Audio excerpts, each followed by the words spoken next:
मेरे सामाजिक परिवार के सभी सदस्यों को राम राम।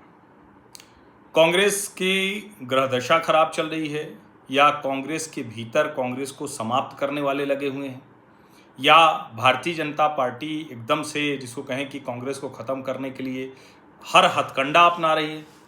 अब एक तरह से कहें तो ये सब सही है। मध्य प्रदेश में 3 राज्यसभा की सीटों का चुनाव होना था। 2 प्रत्याशी उतारे, तरुण चुघ और रजनीश अग्रवाल। अब उसके बाद जो कांग्रेस पार्टी की तरफ से आई प्रत्याशी, उनका नाम मीनाक्षी नटराजन। मीनाक्षी नटराजन वही दिग्विजय सिंह ने जो बयान दे दिया था, मैं उसको दोहराना नहीं चाहता हूँ। राहुल गांधी की कोर टीम में मानी जाती हैं, बड़ी उनकी पसंदीदा नेत्री हैं। वो NSUI यूथ कांग्रेस के रास्ते यहाँ तक आई और राहुल गांधी ने जिनको इतने समय में, जैसे राहुल गांधी नेता बन रहे हैं, तो उन जिन लोगों को नेता बनाया उसमें मीनाक्षी नटराजन है। लेकिन कमाल देखिए कि राज्यसभा के लिए जहां पूरे विधायक थे, नंबर्स में, संख्या में कांग्रेस के पास कोई कमी नहीं थी। भारतीय जनता पार्टी ने थोड़ा समय लिया, पहले 2 प्रत्याशी घोषित किए। तरुण चुघ राष्ट्रीय महासचिव हैं, वो भी अखिल भारतीय विद्यार्थी परिषद के बैकग्राउंड से आते हैं, और रजनीश अग्रवाल जो मध्य प्रदेश के भाजपा के सचिव हैं, वो भी विद्यार्थी परिषद के बैकग्राउंड से आते हैं। तो यहाँ NSUI के बैकग्राउंड वाली मीनाक्षी नटराजन आई। कमाल ये कि पूरे नंबर होते हुए भी अभी अभी जो खबर आई कुछ समय पहले, उनका नामांकन खारिज हो गया। नामांकन क्यों खारिज हुआ? उनके खिलाफ कुछ मामले हैं जिसको उन्होंने छिपाया। अब वो मामले मैं आपको बताता हूं, लेकिन उससे पहले जरा सोचिए कि जो लोग रनवे पर खड़ा था विमान जाने के लिए बेंगलुरु, अब वो वापस लौट रहा है, नहीं जा पाए। जाने वाले थे बेंगलुरु, कांग्रेस के MLA, एक चार्टर्ड फ्लाइट की गई थी, सबको जाना था, सब बड़े प्रसन्न हैं, वापस लौटते हुए बड़े प्रसन्न हैं, सब कह रहे हैं। कांग्रेस के general secretary in charge communication Jairam Ramesh और दूसरे सारे नेता भूपेश बघेल सब पहुंचे हुए इलेक्शन कमिश्नर ऑफ इंडिया के यहाँ कि जो मीनाक्षी नटराजन का पर्चा खारिज हो गया। अब कोई कह रहा है कि दिग्विजय सिंह क्या कर रहे थे, कोई कह रहा है कि कौन था जिसने ये सब बताया, क्या बताया, किसने वो जिसको कहा जाता है ना कि ये कोई मामला था उनके ऊपर। अब विवेक तनखा कह रहे हैं कि कोई मामला नहीं था, सिर्फ एक नोटिस थी, और उसके आधार पर, वो भी कहां मामला, तेलंगाना में। अब तेलंगाना का मामला कोई कांग्रेस का आदमी ही बताया होगा। जो मीनाक्षी नटराजन ने कहा कि भारतीय जनता पार्टी ने तीसरा प्रत्याशी उतारा जबकि उनके पास नंबर नहीं थे, बिल्कुल दुरुस्त बात है। और उसके बाद उन्होंने ये सब डिजाइन बनाया जो लोकतंत्र और संविधान के खिलाफ है। वो कोशिश कर रहे हैं कि किसी भी तरह से, जैसे पहले के इलेक्शन जीते, ये चुनाव भी वो जीत जाए। ये सिर्फ एक राज्यसभा सीट या किसी कैंडिडेट का मसला नहीं है, ये आइडिया ऑफ इंडिया को बचाने का मसला है जो हमारे नेता राहुल गांधी लड़ रहे हैं।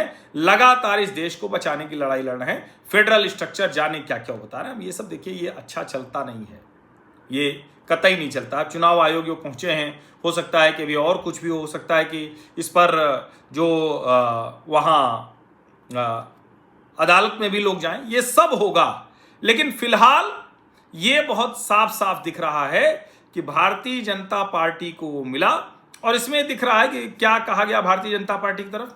श्रीमती मीनाक्षी नटराजन द्वारा नामांकन पत्र के साथ प्रस्तुत शपथ पत्र फॉर्म 26 में आपराधिक प्रकरण के संबंध में जानकारी छिपाने, अपूर्ण जानकारी देने के संबंध में आपत्ति, ये आपत्ति दी गई है। राहुल कोठारी प्रदेश महामंत्री हैं भारतीय जनता पार्टी मध्य प्रदेश के, उनकी तरफ से आपत्ति जारी की गई, और बाकायदा जो रिटर्निंग ऑफिसर ने जो खारिज किया है, तो उन्होंने बाकायदा वो बताया है कि क्यों खारिज किया है। ये मतलब उन्होंने उस बात को बताया है कि आखिर क्यों खारिज किया गया है। ये देखिए, ये वो चिट्ठी है जो ये भारतीय जनता पार्टी की तरफ से कही गई कि ये जो है गड़बड़ की गई है, और ये है वो जो रिटर्निंग ऑफिसर ने वजहें बताई हैं कि हम क्यों मीनाक्षी नटराजन का पर्चा खारिज कर रहे हैं। अब देखिए इसमें क्या लिखा हुआ है,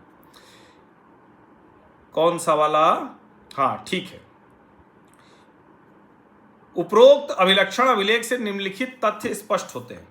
मध्य प्रदेश राज्यसभा निर्वाचन में उम्मीदवार अभ्यर्थी के रूप में सुश्री मीनाक्षी नटराजन द्वारा दायर नामांकन पत्र में फॉर्म 26 में शपथ पत्र में उन्होंने उक्त न्यायालय परिवार का उल्लेख नहीं करके अपना शपथ पत्र अपूर्ण प्रस्तुत किया है, यह सिद्ध पाया गया है।